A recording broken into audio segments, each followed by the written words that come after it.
Ooga chaka, ooga, ooga, ooga chaka, ooga, ooga, ooga chaka, ooga, ooga, ooga chaka, ooga, ooga, ooga. I can't stop this feeling. Now I know you're all just dying to know. What is a Xylofraud? What makes it unique? What grinds its gears? What tickles its fancy? What shivers its timbers? Hey, Vsauce. Michael here. The Xylofraud is a combination of a piano and chimes. It uses the hammer action of a piano, which hits strings normally, when instead of hitting strings, we're hitting tubes like chimes.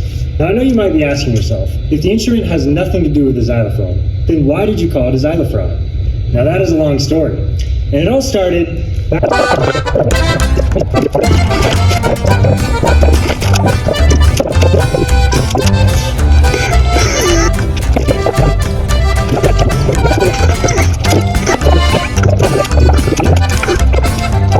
And that, of course, is how we arrived at the modern-day Xylofraud. Construction of the Xylofraud consisted of 3 main steps. Step 1, make a bunch of decisions. One design choice that had to be made early on was how many notes the Xylofraud would have. Normal piano has a full 88 keys, and we decided to go with 20 keys, or C6 to G7, and everything in between those 2 notes. And this allows for a smaller and more portable instrument, but of course sacrifices some playability of larger pieces. Next, we needed to choose a material to make the tubes out of. We wanted something that strikes a good balance of low cost and high resonance. Some popular choices for chime material are brass, copper, and aluminum because they have strong resonance. Other materials with good resonance include steel, silver, and gold. However, we chose aluminum because we're all broke. To make the instrument compact, we also needed a way to compactly arrange the bars. During this decision, we came up with several ideas and made prototypes of each idea. The simplest option was to run a string through all the bars, but we found that no matter how much tension we put into the string, the bars would not hang straight. So we made a support that holds each bar individually. Unfortunately, this design had the bars spaced too closely together, and the bottom of the bars were touching. So in our final design, we split the bars into 2 separate rows. This allows the bars to be spaced out effectively while also keeping the instrument compact.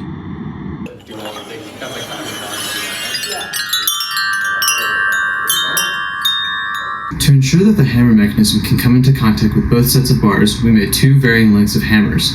The first hammer set was much longer to be able to hit the back row of bars, while the second set was much shorter to hit the close row of bars.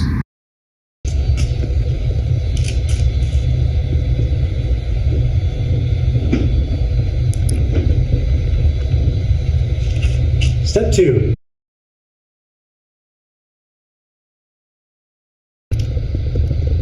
Step 2, cut up a bunch of stuff. The first step to fabrication was to cut and tune all the tubes. First, we cut each tube to the approximate length needed using a wonderful table that we found online. This saved us a lot of time and effort. The lengths varied from about 7 inches to 1 foot. Then we drilled a hole in each of the tubes, and again, we used, you guessed it, a wonderful table that we found online. These holes are located at a specific point that provides the smallest possible amount of damping for the tube. To tune the tubes, we used a tone generator and a belt sander until each tube had produced exactly the right pitch.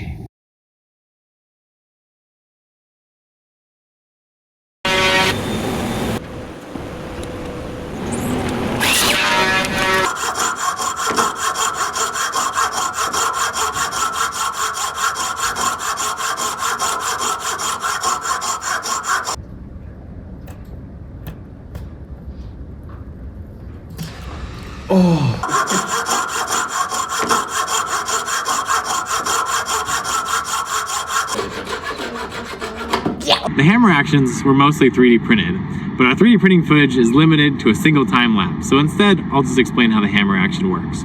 When a xylofraudist wants to play a note, they press the key, and the key has a pivot point in the middle. It pushes up on the whip-in, which serves 2 purposes. It holds the jack and the back check. The jack pushes up on the hammer until it hits a horizontal cross brace and then escapes, which is where this hammer action gets its name, the escapement. Once the hammer bounces off the tube and it returns back to the back check, and it rests until the key is released. This prevents the hammer from striking the tube more than once.